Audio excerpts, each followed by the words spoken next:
จะได้ฟังเพลงที่ท่านที่ขอมาต่อเนี่ยนะครับเพลงของ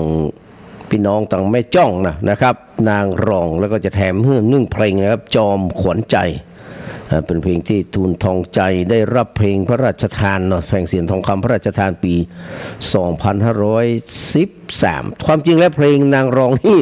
บันทึกแผ่นเสียงนี้ตั้งแต่ปี 2506นะแต่ก่อนให้จะมามีการประกวดเตื้อนะฮะเพราะว่าประกวดเตื้อแรกนี่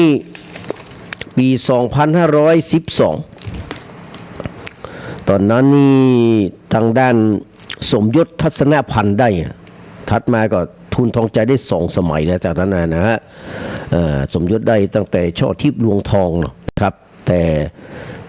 ทางด้านทูลทองใจมาได้นางรองเนี่ยนะแล้วก็แห่งปีหนึ่งได้แห่งปีอยู่นะผมว่ามันแน่ใจว่าเป็นเพลงนะครับนางรองนี่แต่งโดย